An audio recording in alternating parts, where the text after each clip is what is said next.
কুরআনের এমন একটা অধ্যায়ের কথা ভাবা যাক যেটা শুরুই হচ্ছে ভোরের আকাশের নামে শপথ করে, তারপর প্রাচীন সব শক্তিশালী সভ্যতার পতনের গল্প বলে আমাদের সতর্ক করে, আর সবশেষে মানুষের আত্মার চূড়ান্ত প্রশান্তির পথ দেখায়। আজ আমরা সূরা আল ফাজারের সেই গভীর বার্তাগুলোই সহজভাবে বোঝার চেষ্টা করব।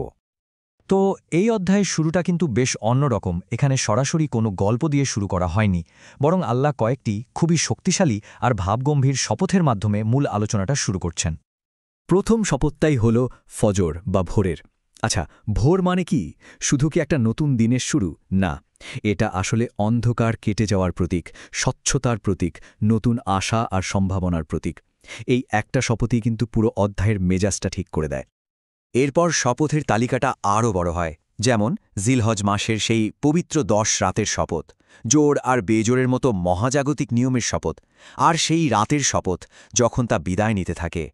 এই সবগুলো শপথ মিলে যেন আমাদের একটা গভীর সত্যের জন্য প্রস্তুত করছে।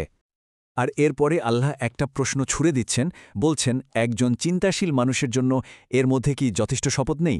এটা ঠিক রিটোরিক্যাল প্রশ্ন, মানে আমাদের মনোযোগ আকর্ষণ করে বলা হচ্ছে যে, শোনো, এরপর যা বলা হবে তা খুবই গুরুত্বপূর্ণ।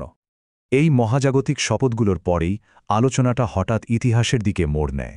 3টি প্রচণ্ড শক্তিশালী সভ্যতার উদাহরণ টানা হয়, যা আমাদের সবার জন্য এক বিরাট সতর্কবার্তা।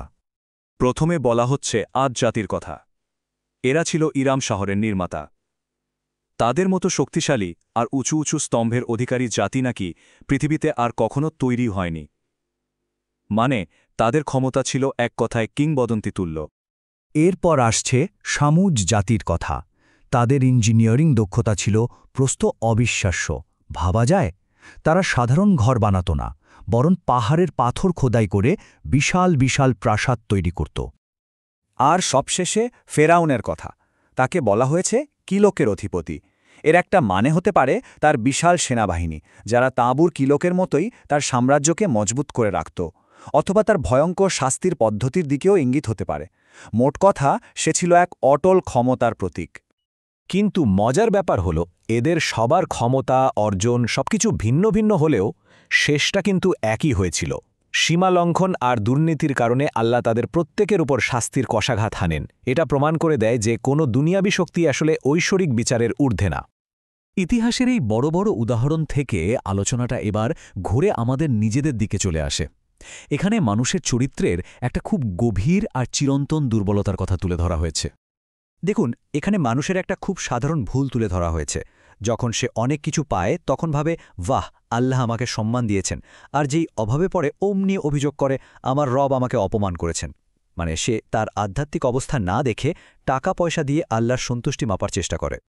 কিন্তু আল্লাহ এরপর স্পষ্ট করে দিচ্ছেন যে আসল পরীক্ষাটা ধনসম্পদ বা দারিদ্র্য নিয়ে নয়। আসল সমস্যা হল নৈতিক অবক্ষয়। যেমন এতিমের যত্ন না নেওয়া, গরিবকে খাওয়াতে উৎসাহ না দেওয়া, লোভের সাথে অন্যের সম্পত্তি গ্রাস করা, আর সম্পদের প্রতি অন্ধ ভালোবাসা। বেশ, এই নৈতিক ব্যর্থতাগুলোর পরিণতি কি হতে পারে? অধ্যায়টি এবার আমাদের নিয়ে যাচ্ছে এর সবচেয়ে ভয়ঙ্কর অংশে, বিচার দিবসের সেই চূড়ান্ত বাস্তবতায়, যেখান থেকে পালানোর কোনোই পথ থাকবে না। সেই দিনের শুরুটা হবে এক মহাজাগতিক বিপর্যয় দিয়ে। এই যে পৃথিবী, পাহাড়, পর্বত, যা কিছু আমরা দেখি, সবকিছুকে একেবারে চূর্ণবিচূর্ণ করে ধুলোয় মিশিয়ে দেওয়া হবে। আমাদের চেনা পৃথিবীর কোনো অস্তিত্বই আর থাকবে না। এরপর আগমন ঘটবে চূড়ান্ত কর্তৃত্বের। স্বয়ং আল্লাহ বিচারের জন্য উপস্থিত হবেন, আর তার সাথে সারির পর সারিতে দাঁড়িয়ে থাকবে অগণিত ফেরেশতা। সেই দৃশ্যটা একই সাথে মহিমাময় এবং প্রচণ্ড ভয়ঙ্কর হবে। আর সেদিন বলা হয়েছে, জাহান্নামকে সামনে নিয়ে আসা হবে, ৭০,০০০ লাগাম দিয়ে তাকে টেনে আনা হবে, আর প্রত্যেকটা লাগাম ধরে থাকবে ৭০,০০০ ফেরেশতা। দৃশ্যটা একবার কল্পনা করার চেষ্টা করুন। এই সব কিছু দেখে মানুষের হুঁশ ফিরবে।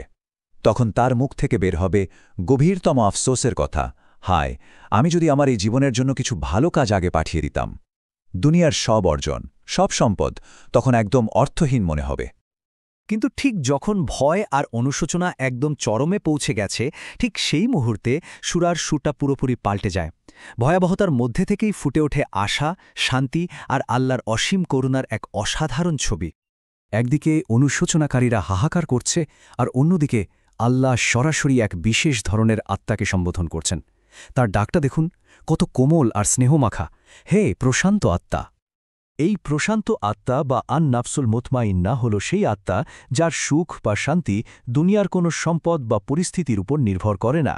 এর সমস্ত প্রশান্তি আসে শুধু আল্লাহর উপর গভীর বিশ্বাস আর তার স্মরণ থেকে। এরপর এই আত্মাকে 3টি ধাপে চূড়ান্ত পুরস্কারের দিকে ডাকা হয়। প্রথমে বলা হয়, তোমার রবের কাছে ফিরে এসো সন্তুষ্ট অবস্থায়। এরপর বলা হয়, আমার সৎকর্মশীল বান্দাদের দলে যোগ দাও। আর সবশেষে, এবং আমার জান্নাতে প্রবেশ করো। এটা যেন এক ঐশ্বরিক হোমকামিং বা ঘরে ফেরা। তাহলে সূরা আল ফজর আমাদের সামনে দুটো রাস্তা পরিষ্কার করে দিল, একটা হলো আফসোসের আর একটা হলো পরম প্রশান্তির। এখন প্রশ্নটা আমাদের সবার জন্য, এই পৃথিবীর হাজারো পরীক্ষা আর অস্থিরতার মধ্যে কিভাবে আমরা সেই প্রশান্ত আত্মা হয়ে উঠতে পারি, যাকে শেষ দিনে আল্লাহ এত ভালোবাসার সাথে ডাকবেন?